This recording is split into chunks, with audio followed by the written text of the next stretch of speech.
Amen. Shanti, Shanti, Shanti.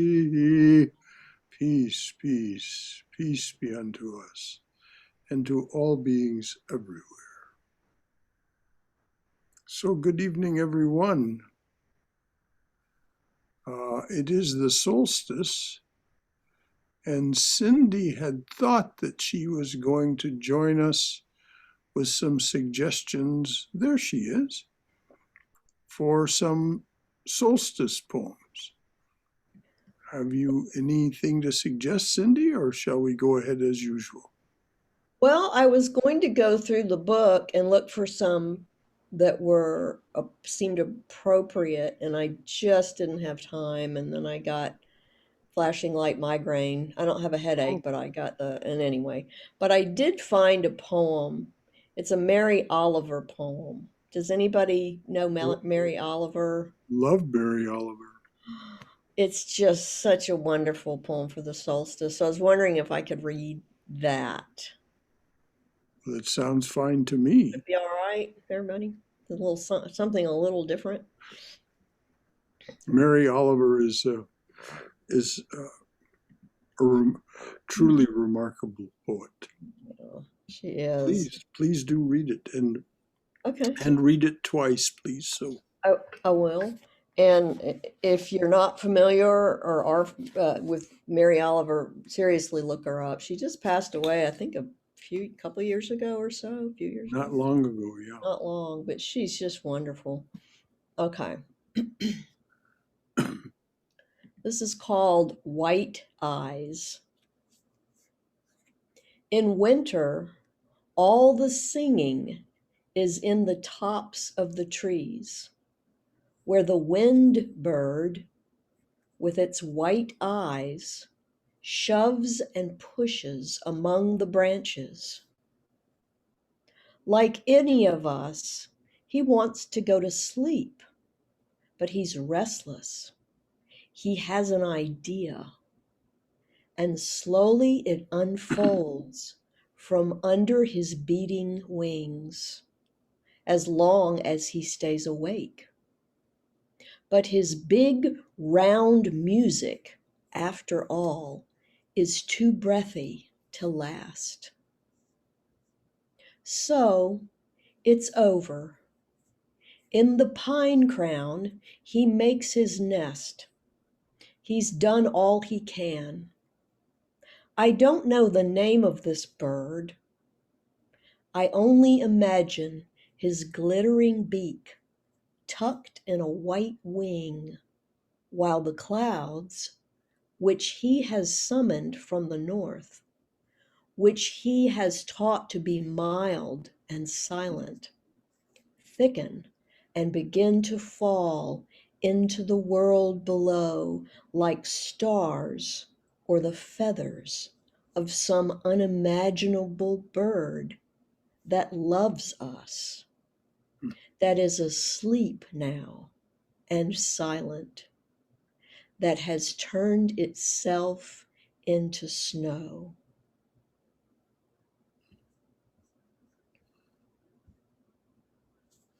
Beautiful indeed. I'll read it again. White eyes. In winter, all the singing is in the tops of the trees, where the wind bird, with its white eyes, shoves and pushes among the branches. Like any of us, he wants to go to sleep, but he's restless. He has an idea, and slowly it unfolds from under his beating wings as long as he stays awake. But his big round music, after all, is too breathy to last. So it's over. In the pine crown, he makes his nest. He's done all he can. I don't know the name of this bird.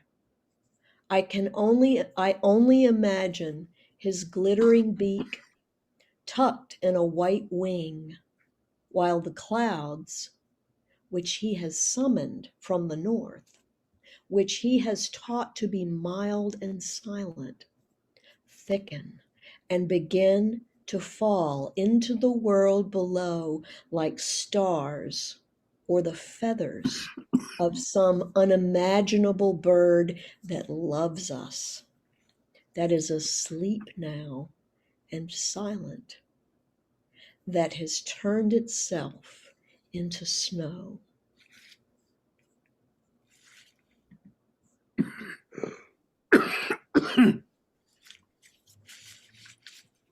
That is really a lovely poem. Yeah. The clouds he has summoned from the north and taught to be mild.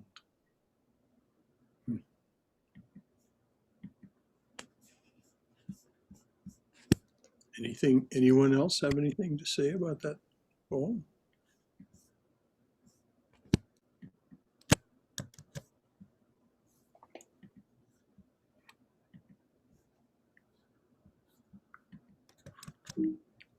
Oops. Look, I want to do that.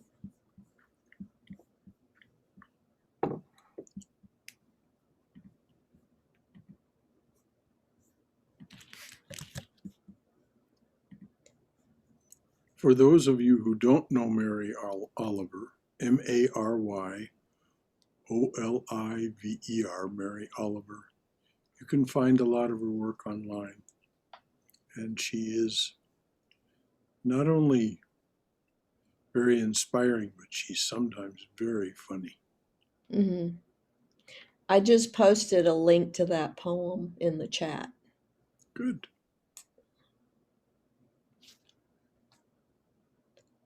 So does anyone else have anything to say about anything? About the winter solstice, about the remarkable conjunction that marks, we're told, the beginning of a new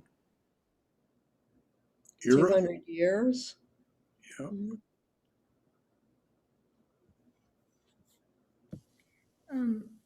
I don't know if this is a stretch, but the restlessness of the bird reminds me of the restlessness of the mind, and we're trying to sleep, but it won't. And sometimes even during meditation, when you're trying and you're summoning, it's the cloud, so to speak, the concentration, and you get restless. And, um, that's sort of what it struck me. I absolutely. I don't think many of us here tonight could not have that thought about it being the mind, or even this bird seems to kind of be almost like the divine itself. And it's Yes. so even the divine itself in that form has a restless mind, and that's why we're all here, because of its restless mind. Yes, exactly. It I had am to have a one, we shall thought. become many. Right. Yeah, I agree with that. Yeah.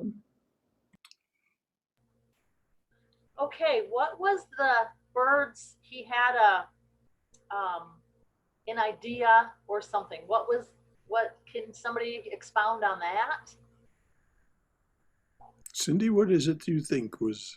Um, well, there's this bird. In the winter, all the singing is in the top of the trees. Where the wind bird.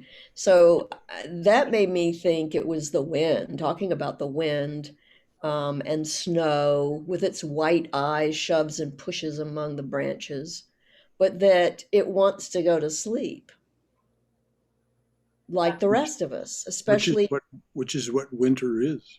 which is what winter is. And there's something about snow that just kind of makes us, the cold and the white, and just kind of makes us want to lie down and go to sleep. Oh, and I get you. In fact, I have a T-shirt on. You guys got to see this. What does it say? Snowflake. Advice from a snowflake. Oh, I love that. And then it gives you all these things, you know. Keep your Be like us, be cool. like the snow, be the snowflake you want to see in the world. Right. I mean, there's just, you know, I have them about a cat. I have a bookmarker too, you know, advice from a cat. There are all kinds of things, but okay. I wasn't sure what, if I missed something there or what, but okay. And then I like at the end how they say, how she says he tucked his beak. You know, he finally is getting to go to sleep, right? He tucks his beak in his wing, you know, Yeah. and that's just Winter comes. It seems to me that the idea is winter. right. The Okay. idea of the sleep of the world during the winter. Um, Okay. Thank you. I mean, you know, many creatures, including this windbird, apparently hibernate during the winter. It isn't just bears. We hear about bears because they're so big and they make these big snow caves, and but many creatures hibernate in the winter. I'm one. Or I want to be one. So the idea that struck me idea was that the idea is winter. It's restless, but it wants to go to sleep. So finally the wind quiets. The bird tucks its beak under its wing and summons the clouds that bring the snow. Beautiful. Yeah. Very nice. Yes. The thing about poems is they're not really about, really good poems are not literally parsable. They can't be taken apart in terms of, you know, so that was just a gesture from me toward what I heard. That was the first time I ever heard this poem. I never had heard this poem before or read it. So I'm really glad Cindy brought it because it is the perfect solstice poem. And I hope we all get a chance, if the sky is clear tonight, to go out and see that conjunction of Saturn. And so. I just wanted to add that growing up in India, I didn't know what winter was until I came here. Because in Mumbai, I mean, the coldest it would get in the dead of winter was probably, I don't know, somewhere in upper 60s, low 70s. Mhm. When I arrived in New York, and that was in January a snowy day, and I mean, I just could not fathom what was going on. And I'm sure. I was, I think, passing through a door that was maybe a slightly ajar, and when the draft came in, I was like, "Am I in a freezer?" It was just, I can never forget that. It was just something that was beyond, uh, beyond my imagination. The difference. Well, I was 12 years old when I first moved to a place where there was really winter as we understand it, in the postcards and Christmas cards, and I'm dreaming of a white Christmas and that sort of thing. And that was Murnau, Germany, which is in Bavaria in the foothills of the Alps. And you know, the snow would accumulate to the depths of several feet, and the lake would freeze over, and there was a lake right outside where we lived. And that was my first real experience of winter as it's depicted. And it was quite a revelation too. Nice one. Anything else from anyone? Just since we're just having a nice conversation. Cindy's poem fits perfectly in Denver, I thought, when she read that. Denver weather, and then you said the lake frozen. Right now, we have a small man-made lake around our 55 community. It's all frozen and white, and it's like an ice rink, ice skating rink. It's beautiful. It's just Are people skating on it? no, not yet. It's I don't think it's that hard It's underneath. not that thick yet, yeah. Yes, so but it's still we have snow all over because it snowed 1 week. It's just beautiful. Her poem I was when she was reading, oh my God, that fits perfectly into Denver community here. There's so much snow and everywhere. And you have those tall pines in which the wind It's does beautiful. push the branches around at the top. Exactly. And then the geese, every evening they fly to the east. And then every morning they go from east to west. We see flock of geese constantly going. It's so beautiful on the sky when you just look at it. They go in such an uniform order. All of them, like nearly 100, 150 geese. They go every day back and forth. And it's just so nice to see them. Thank you so much. That's a great poem.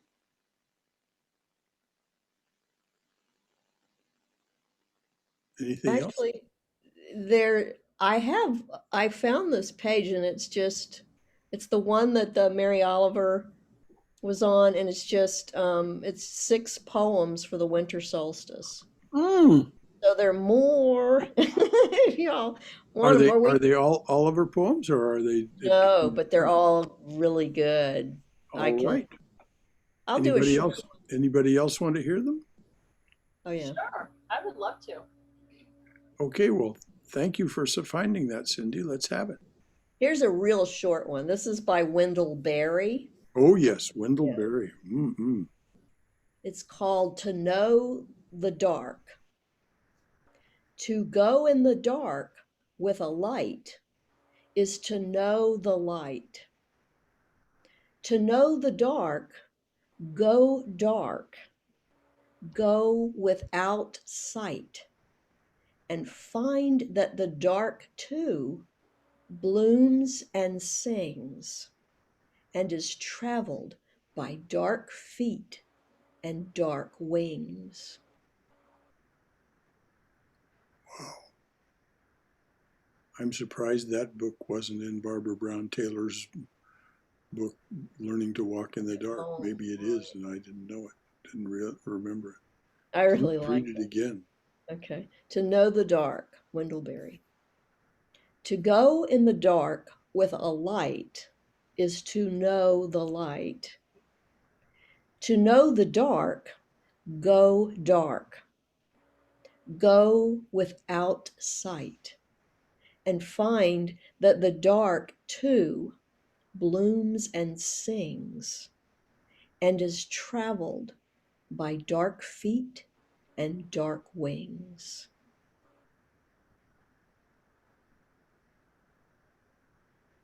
It is such a beautiful poem. You know, to go in the dark with the light is to see the light. And I remember as children, we used to play this game where we would just cover ourselves with really thick blankets so we could be in the dark Yeah, and you know imagine and pretend and literally see the dark. So it kind of brings me back those memories. We are yeah, so afraid of the dark that we, you know, want to impulsively turn the light on. But I think there's definitely something beautiful about the dark um, if we stay there, stay with it, kind of. yeah. If you want, I mentioned a book. If you want a beautiful evocation of the thought that you just talked about, Swayam, Barbara Brown Taylor, the name of the book is Learning to Walk in the Dark.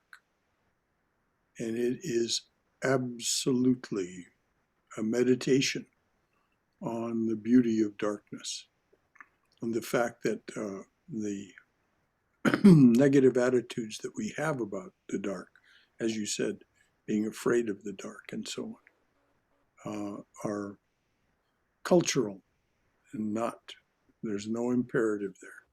And that's what Wendell Berry was talking about here. You know, he didn't say there was anything scary about those feet and those wings in the dark. It's just that there's a different cast of characters in the dark.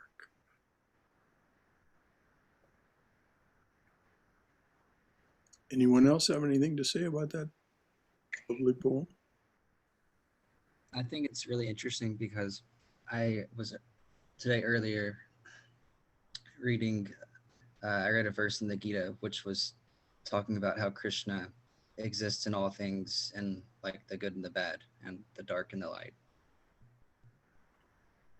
Amen. But I was looking, I was trying to find which verse that was, and I lost it, so I can't find it. But I just thought I'd like to share that. Well, thank you. I'm glad you did. And of course, that is what Krishna says. So the feet and the wings in the dark are, from that perspective, they are Krishna. No reason to fear. I also makes me think of Kali, Mm-hmm. the dark feet. But it's something that about all of these poems on this page, which, by the way, I put the page for all 6 of these poems are on the same page. I put that in the chat. Is that these poems that are really, I'm sort of guessing, were inspired by nature Mm-hmm. for these poets. Maybe not all of them, because I haven't looked at all of them yet anyway, but the poems that get nature like these do, like Mary Oliver's does and like this one does, Mm-hmm. are 100% spiritual as well.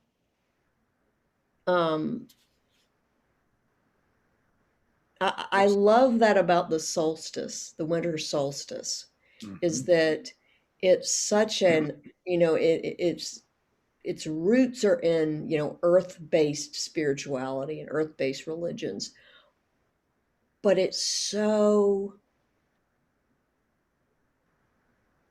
just this amazing, beautiful little tiny point when it's a thin time, as the Mm-hmm. Celts call it. Yeah. Yeah. I don't know It's what it is about these poems today. It's taking me back to my, childhood and memories. And also when Brother Shankara said it's cultural, sometimes I think, with these advances and the easy access to electricity, um, makes us sort of run away from the dark more. Growing up, we would have blackouts all the time. We would lose power, and we'd be without light for hours when we used to visit grandparents. I'm sure Ima might have experienced. And we would just sit and relax in the dark, and there was no running to find a candle or do something about it. And we just, I guess, learned to be with the dark, enjoy the dark. And the more we have access now, the moment there's a second of loss of power, it's like running, or where's the flashlight, where's the Yeah. Where's the flashlight? Where's the candles? Where's the oil lamp? Yeah. I totally agree with Swayam, Brother Shankara. I was just talking to my grandkids about when I was growing up until 7th grade or 6th. I didn't even have electricity. And they were like, their jaws dropped. How did you read? How did you? Well, we talked to our grandparents when we did, we associated with people more. We didn't have television. I didn't have even radio for until 5th or 6th grade. It was most wonderful times of my life. I could recollect because we were more humanly connecting with each other. A lot more talking to grandparents, uncles, aunts when they come, and never had to worry about distractions of life around like we have now. And kids were like, really? You didn't have electricity? How did you live? I said, I lived. So, Well, this, that's the culture in which we're embedded now. yes. It is just a given. And if there's a power outage, oh, what's wrong? Yeah, they just think it should never happen. Oh my God, that's just really, it was a blessing not having a power, not having television. So many things were blessings for me. I feel that way. I know many of my generation people like Swayam, probably we all feel, can relate to each other. It was really blessing. We could touch each other's lives and talk so much about learned wisdom from grandparents. So, Isn't it amazing how just a few lines of poetry yeah, set off such a cascade of feelings, thoughts, memories in us? yeah, A few lines of good poetry that's very, will just make us. very true. Very true indeed. And I've got another memory to add into this. Going back to the snow, I was born and raised in Wisconsin. Ah, So that's all I grew up knowing till I moved, south, when I was like in my early 20s. But and I grew up on a lake that would freeze over, and we did go ice skating. So when Hyman's talking about the lake, where she's at freezing over, we did. We ice skated and we yeah. snowmobiled and we ice fished. And I just have some really, really fond memories, Oh, yes. of that where I grew up. And that's why I just get a little excited and, I don't know, invigorated when, the weather gets cool and, there's a chance of, like, they're talking about a chance of snow possibly Christmas Day here. Isn't that wonderful? I mean, it probably is going to miss us. It's going to be a little further north, I think, but but we may see a flurry or two. So That would be anyway, sweet. my heart just gets. The first year I moved here, which was 2010, I moved from Southern California, where I lived. Of course, there's snow in the mountains of Southern California, but where I lived, it was rare indeed to see a flake of snow. I moved here, and that was in August of 2010. And that Christmas, it snowed. If you remember, those of you who were here at Christmas 2010, it snowed, and it was just wonderful. And There I were read. several inches of snow also. That's right. And I read something about that recently because in order to have for the weather record books, I guess you have to have an inch or more Mm-hmm. to call it a snowfall. Okay. Mm-hmm. Because back in, let's see, my dad passed away in 1993 or 94. It was June, and my sister and her boyfriend came down to spend Christmas with us. Normally, we would always go up there. And so that particular year, it started to snow on Christmas Day. And by the time they got their jackets and their hats and mittens and all that on to go outside, it had stopped. So that's not an officially considered a snowfall because it wasn't an inch or more accumulation, but it did snow that year. I should know the date, 93 or 94. I'm forgetting. So. Well, if you look it up, you can find that it did snow it. on Christmas in 2010. Well, if I just look and remember what year my father died, that would tell me too. So. Right. But yeah. Anyway. Sweet. Cindy, do you have another one from that page of solstice poems? Sure. Let me see what we have here. So far, you've read two really outstanding poets.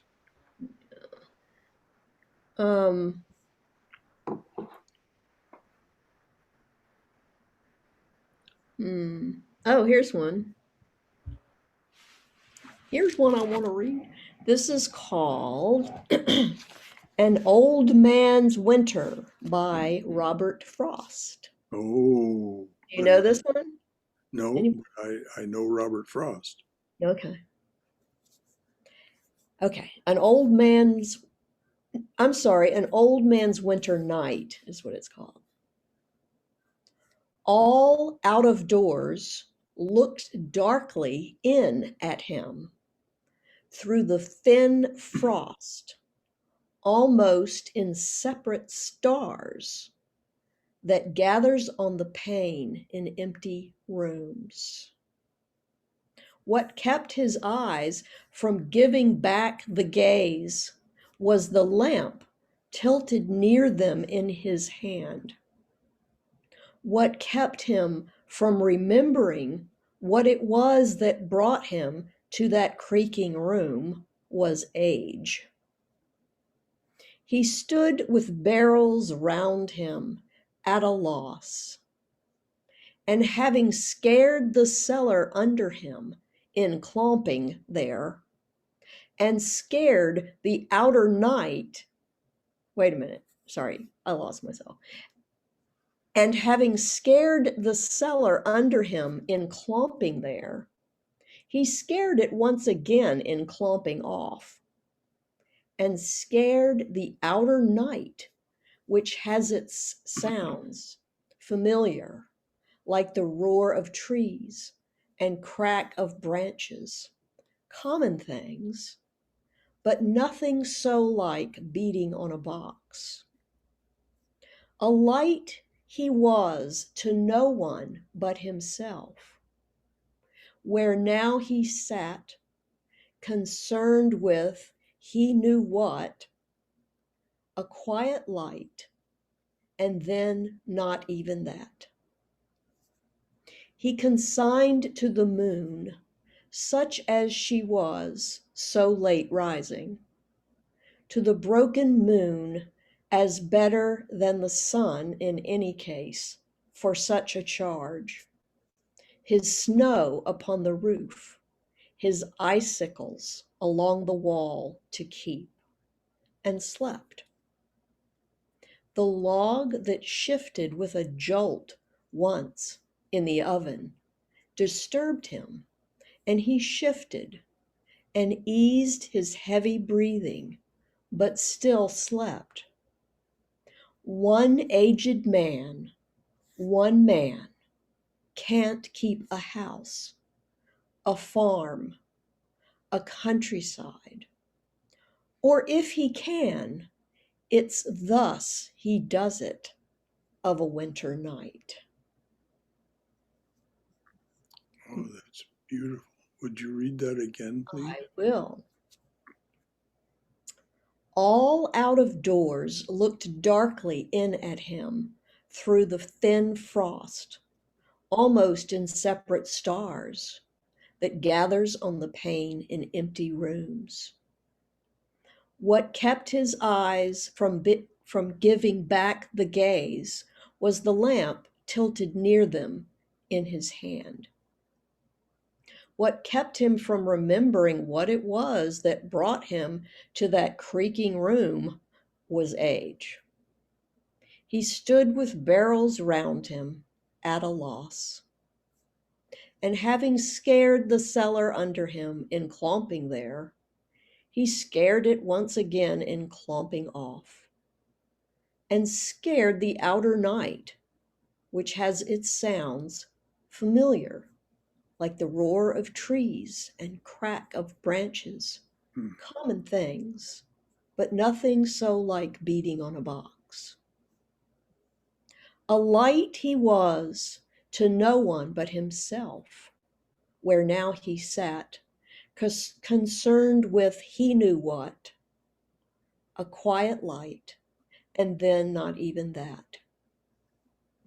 He consigned to the moon, such as she was, so late rising, to the broken moon as better than the sun in any case for such a charge, his snow upon the roof, his icicles along the wall to keep, and slept. The log that shifted with a jolt once in the oven disturbed him, and he shifted and eased his heavy breathing, but still slept. One aged man, one man, can't keep a house, a farm, a countryside. Or if he can, it's thus he does it of a winter night. I love that. Frost is such a storyteller. Such a storyteller. Mm-hmm. I mean, you feel and see this man in his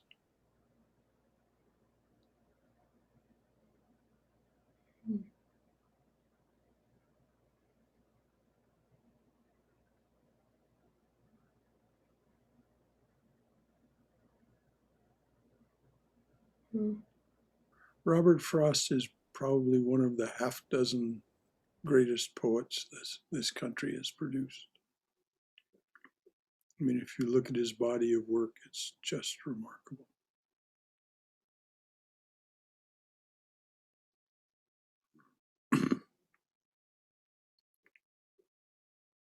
I can't figure out what like he means in the last 3 lines. Could you say the last 3 lines again, Cindy? Sure. One aged man, one man, can't keep a house, a farm, a countryside.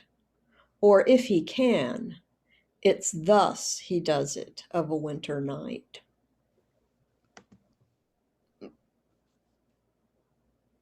Yeah, I really like that a lot. Hmm.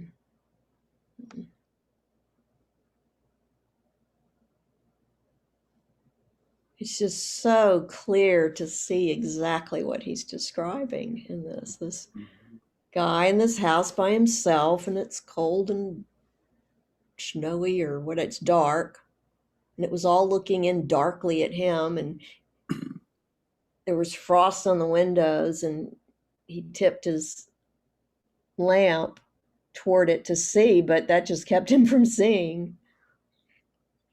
And then he went into the room with the barrels to get something. He couldn't remember why he was there. Yeah, the cellar with the barrels in it. But he scared that cellar when I mean, here's his old clomp, clomp, clomp. And then he scared it again, and he scared. It's like he's not trying to scare anybody, No, but he does. He keeps control of things without trying, just because he is what he is at that point in his life. and and that's what the last 3 lines are about. Yeah. What does that give rise to in anybody else? This is almost like watching a movie, actually, listening to it.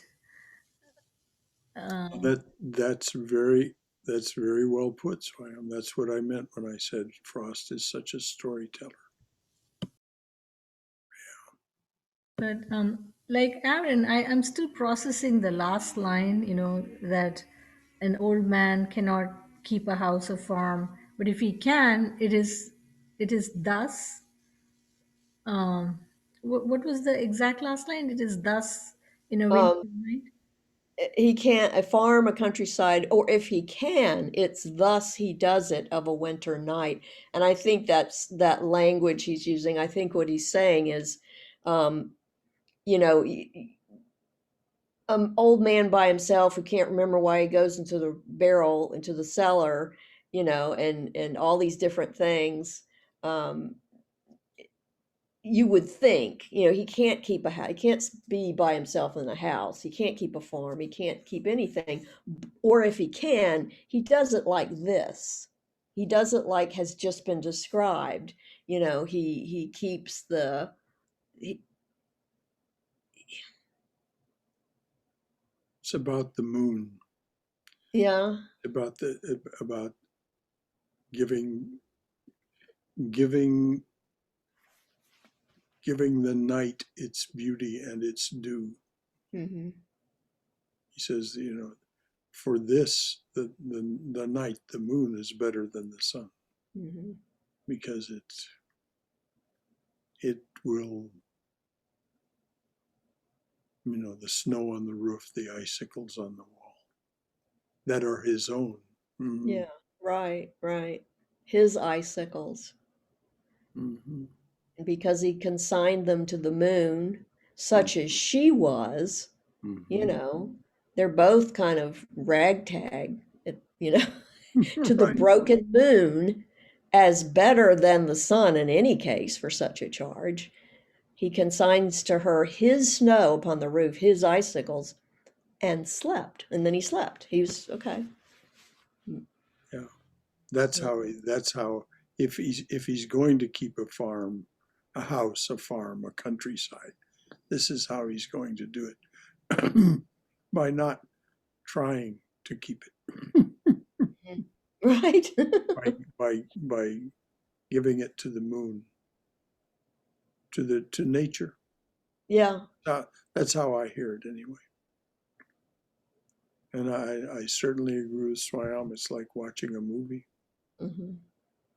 And I love that right after it says, and slept, the log that shifted with a jolt once in the oven disturbed him or disturbed his sleep. And he shifted and eased his heavy breathing, but still slept. Mhm. It's like he is, he's all right. He's not really worrying about anything. I don't know. I've had the good fortune to live in a house that had a really good fireplace, and I've also had the good fortune to live in a house that had a really big, good wood stove, the old cast iron stove, and the fuel really does shift like Hmm. that, something. There are so many potentially scary elements in the poem, like the creaking and so many things, the icicles. But somehow the poem, or maybe it's this company that we are discussing it with, the old age, nothing seems scary. It's all peaceful and pleasant. The whole, description. Yeah. All of a sudden, this is reminding me of a Bob Dylan song, "Visions of Johanna." What in the song from Dylan reminds you, or is an echo of this? I feel like it's like they both remind me of like a character or figure who was like having restlessness, possibly. Well, he was restless and went in the cellar, but then he couldn't remember why. But it didn't seem to bother him much, so he just went to sleep, having consigned everything to the moon. Beautiful. One of the things that you don't know, particularly because Cindy is a skilled reader, is that poem will be very, very carefully crafted, and it rhymes. The rhymes are there. Frost was known as such a master of his craft.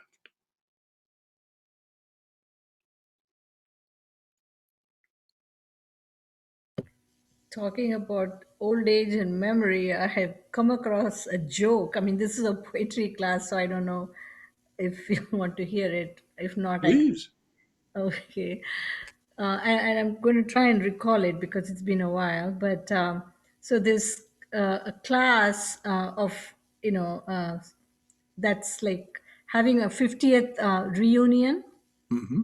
And so, whoever is left from that class come for the reunion, and a man and a woman, both of whom have lost their life partners, they hit it off.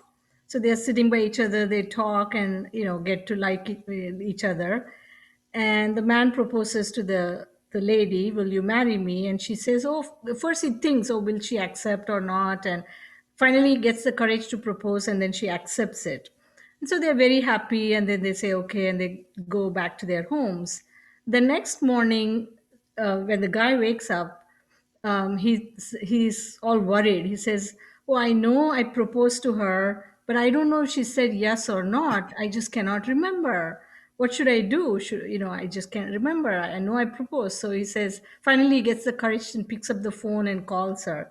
And she says, "I hope you don't mind, but I know I proposed to you, but I can't remember whether you said yes or not. Please forgive me if I'm, being inappropriate or whatever." And she says, "Of course, I said yes. And why did you even hesitate to call? Because I know I said yes, but I could not remember to whom I said yes."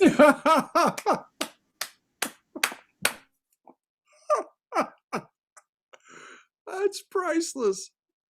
That's good. Wonderful joke. Good joke. And very, very like old age. Robert, I noticed you with some pages. Was it something you wanted to read, or were you just looking through some stuff?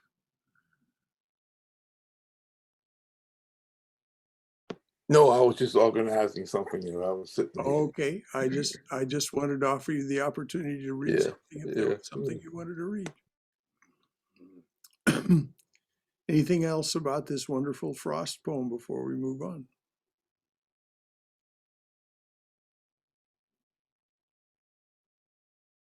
Heidi, I'm sure you remember those nights, having grown up in Wisconsin, those nights when you'd look out the window and the Jack Frost had visited and there were all those stars on the window.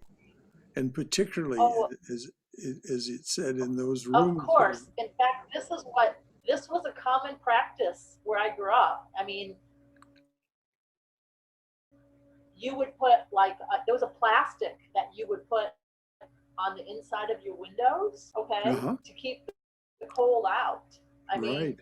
and we had like storm windows that you had on your house. You know, you had you take those down in the spring, put on the screens on the outside. But this was just like to an extra protection to keep, yeah, to keep that frost out. And oh yeah, I mean, And they put it was cold. I would never move. I would never move back there. Never. well, I'm the sorry. it's interesting that he notes that these it's in the rooms that aren't visited. I forget just how the line goes, but it's the rooms that aren't visited where this most happens because there's no warmth in there. You don't bring Right, any right. warmth to those rooms, and the windows get all Jack frosted up. Yeah, and we didn't really have like central. Well, no, Hmm. nobody. A lot of people don't have air conditioning up in that part of the country, but we didn't have central heat. We had like a heater in the middle of the house. It was a very Uh-huh. small home, and so like if you had to leave your bedroom doors open, and the rooms that were further away from that central heater, with gas, they really got the frosted windows, And we, Mhm. as kids, we would take, and we'd blow hot air on them, or we'd put a fingerprint or two and make, diagrams or write messages in them, like kids do. Ben, I'm in class. So, I'll need to yeah, call you back. a lot of good memories.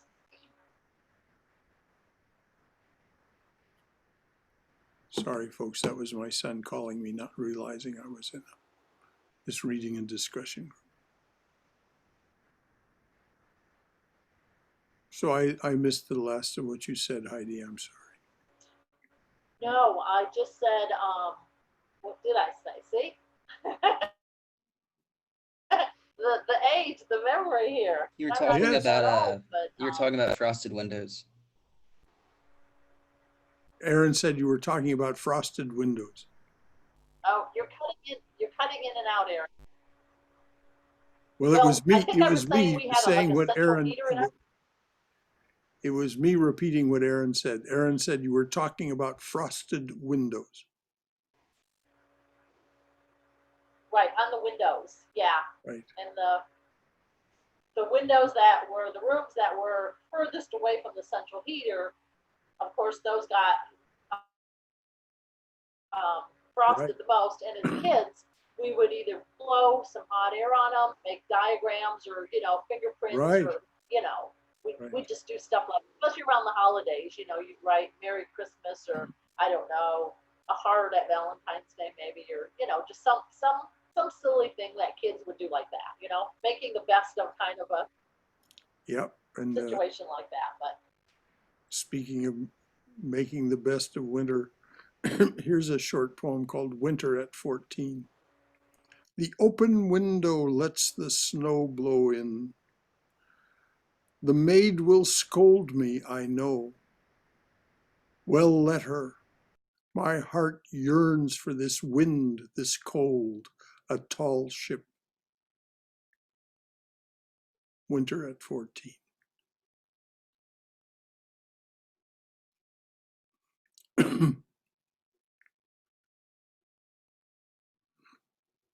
I'll say it again. Winter at 14. The open window lets the snow blow in. The maid will scold me, I know. Well, let her. This heart yearns for the, oh, I'm sorry, I lost it. This heart yearns for the wind, this wind, the cold, a tall ship. My heart yearns for this wind, this cold, a tall ship. The tall ship, Brother Shankara, was that what you said? Yes, tall ships are the ones with, it's a class of ships, so to speak, the ones with 3 masts. They're called tall ships. And they're the ones in which, when they were really in vogue, were the ones that people sailed all around the world in. And they had no steam power at all. They had no diesel power or steam power. They were just those big ships with sails all the way up. Great big sails at the bottom and small sails at the top. Big jibs on the front, those big triangular sails.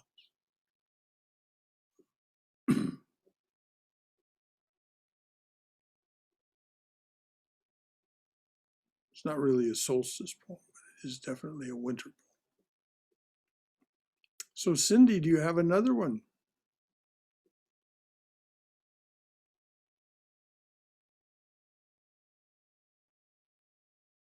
You're muted. We can't hear you.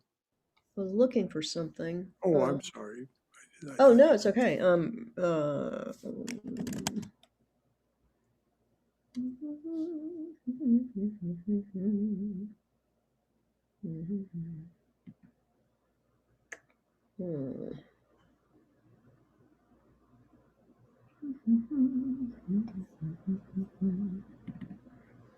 That's it.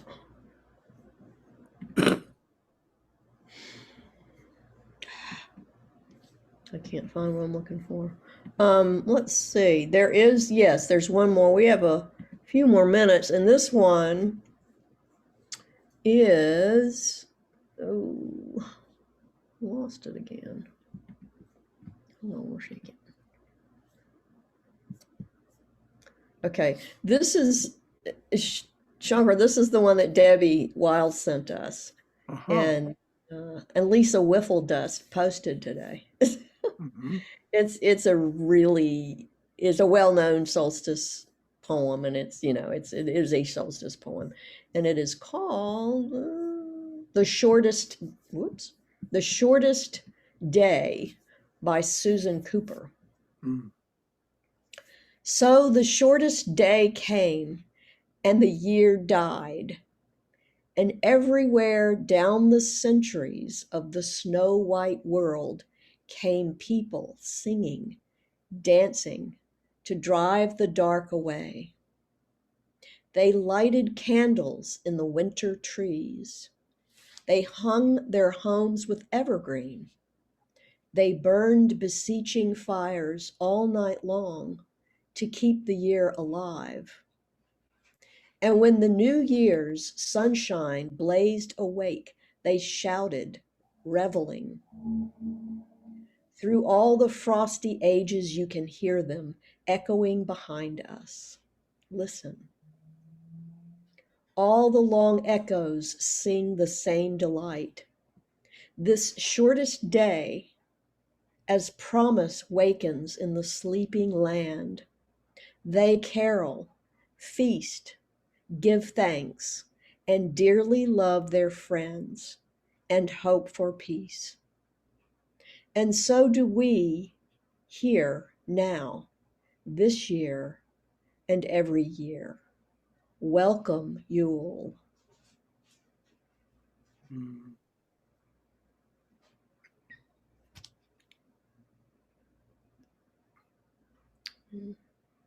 Yes, it isn't much known anymore, but this is the solstice is known as Yule. And a Yule log. I have a picture that I had been using for my Zoom profile. I don't know if y'all can see it. I'll put it up. Let's see.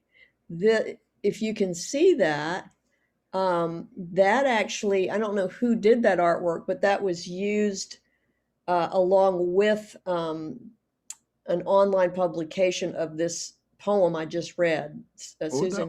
that was you that was behind Beautiful. that picture this evening. Yeah, that was me. And it shows a bunch of people in the snow, and there's sort of the sun's coming up, and they're reveling and doing all that stuff. Anyway, it's kind of a neat. Yule, Yule, Yule, Yule, Yule, Yule, Yule, Yule, Yule, Deska. Heidi, you probably heard people singing that up in Wisconsin.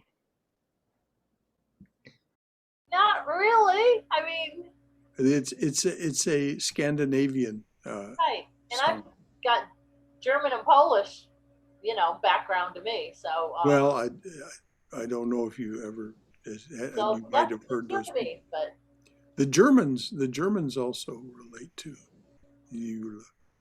We talk about the Yule log, right? But the word Yule actually means a Yule log. So that was a beautiful poem. That picture and the poem seem particularly relevant for this year, when we are all waiting to say goodbye to what's been not a very, I guess, pleasant year. A very traumatic year. Traumatic year, and looking forward to better times. Yes, I really had that same feeling exactly, Swayam, when I heard the line about beseeching fires. Beseeching fires. What a lovely line. Those fires that were lit, the bonfires. We don't realize it, but the word bon in bonfire literally means bone. And it's because animals were sacrificed to the fire. Not alive, they had been killed, of course, first. They weren't sacrificed alive. So the fire was a bonfire. Bonfire. And the sacrifices were to the deities saying, bring back the sun, bring back the sun. And that's why in that poem it said, when the next day dawns, there's lots of celebration.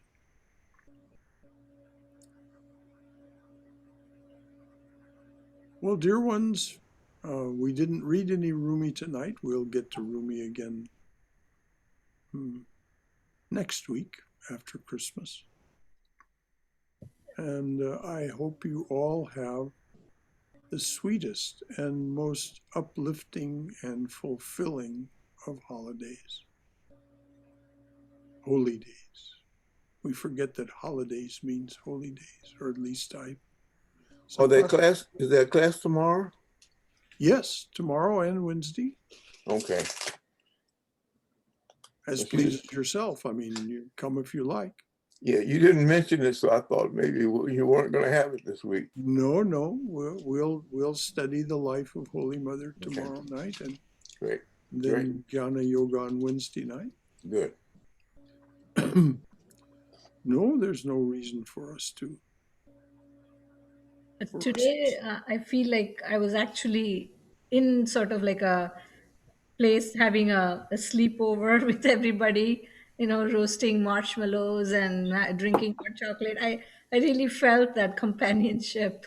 The really sweet, so beautiful and a sleepover. I like it. When Swayam, when you said that about the blankets when you were little, we did that too when we were little. We had these. We called them army blankets. My dad was in the military at one point, and these very thick green wool blankets. They were so thick that if you got underneath them, it was dark, like you said. It was just completely dark, and then we would be scared, and then we would get out from under them, and then we'd get back under them. So we did that too. Yeah. Yep, we had those in our home too because Dad was in the military. And big olive drab wool blankets. Yes. Same at our house too. And my brothers had bunk beds, and so they would take the army blanket and stick it in the wires, the rungs of the bed above them, and so it would just drape down like a teepee.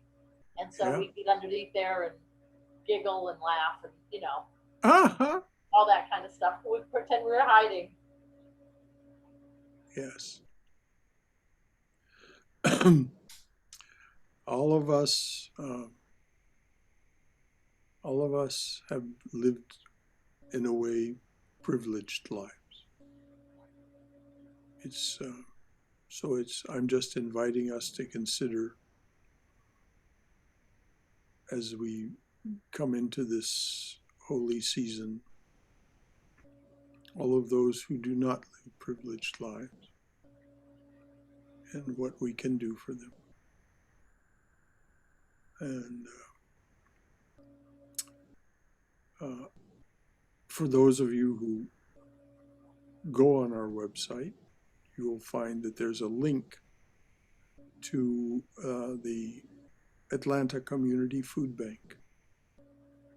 And you can click on that link, and if you're so moved, give some small amount of money.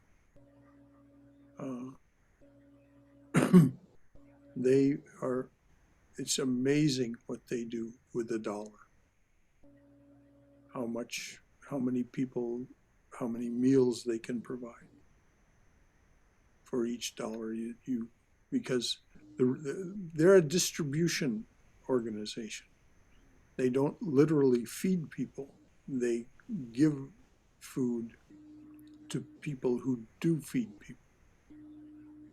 Always very qualified people.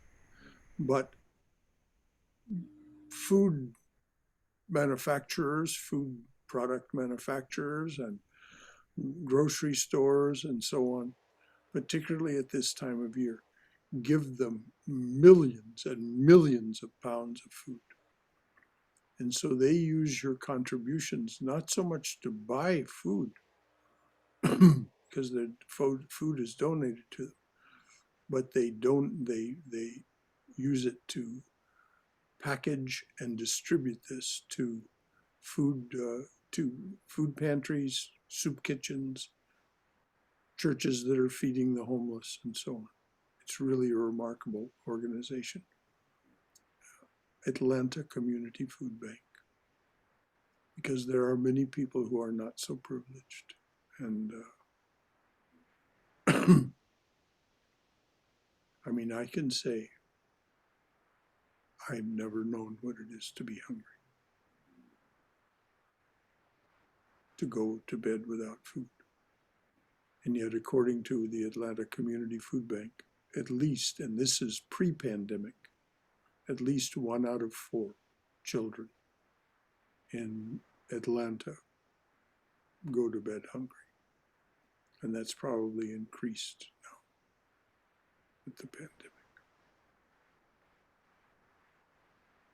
And of course, those children are the less privileged ones. So let us celebrate our great blessings, and as our hearts are moved to do so, be of some service to those who are not so blessed.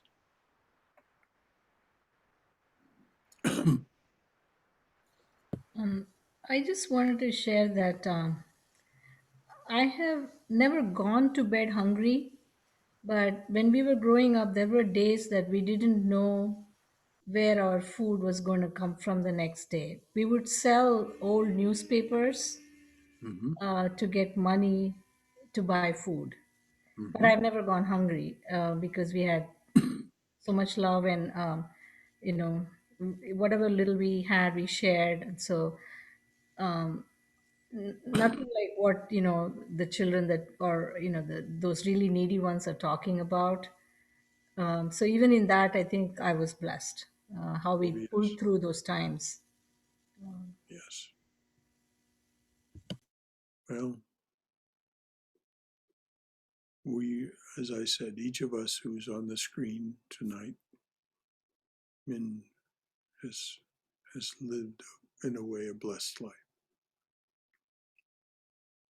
And so as we see fit, we share that blessing. Anything else from anyone? Thank you, Swayam, for sharing that. Anything else from anyone before we close? Yeah, I have something I'd like to share. Please, Robert. You know, when you have memories of specific times in your past when you were a child growing up, and I had this. I remember this time, and I was maybe just days old, and I remember breathing, and it was so much of a chore to breathe. And I remember asking, I don't know who I asked, but I asked someone, am I going to have to do this breathing all the time while I'm here? And the answer was, yes, you're going to have to breathe the whole time you're here. That's it. Well, what a sweet memory. Are you familiar with the author Vladimir Nabokov? Nabakov, Nabokov? No. Vladimir. He has a book. It's not fiction. It's an autobiographical book. And because of your ability to remember things so far back in your incarnation, Robert, you might want, I can't remember the title right now, but it may be Memories of Things Past, but that might be a book by Marcel Proust, so I can't remember. I'm getting older like the man. Things don't come, but I do remember the author, Vladimir Nabokov, and it is truly a remarkable book about having memories going back as far as. But what a memory you have of asking, am I going to have to breathe? Yeah, it seems it was so evidently where I came from, I didn't have to do that. Well, I think that's probably true of the subtle realms. Our subtle body doesn't have to breathe, I'm sure. Yeah. And I thought about it.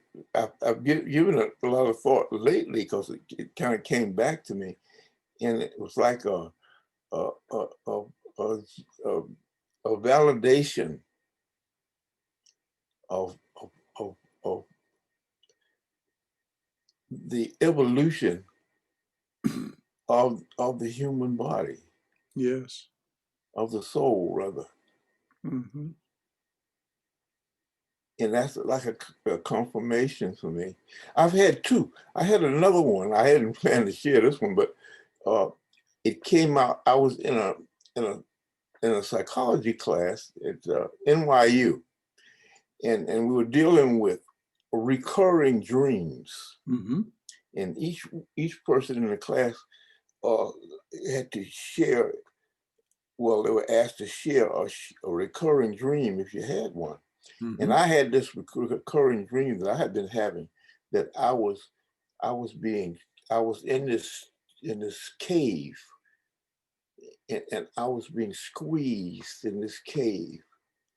And I used to have this dream like regularly, at least once a week, all my life.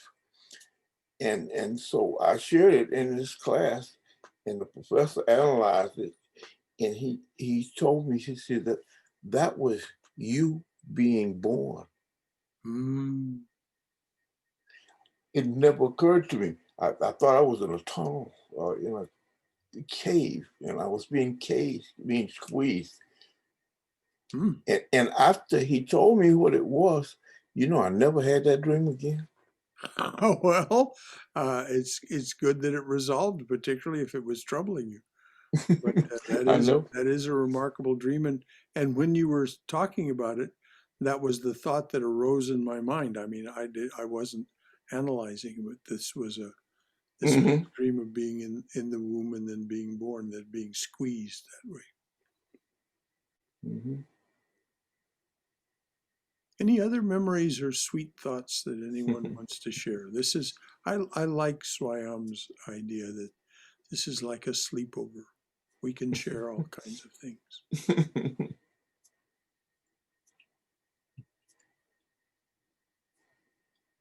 All right.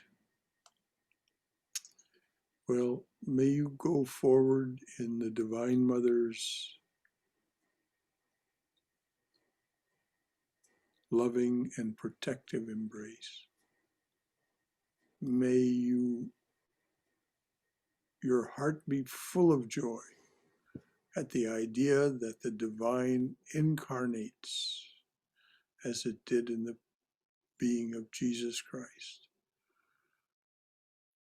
to offer us salvation.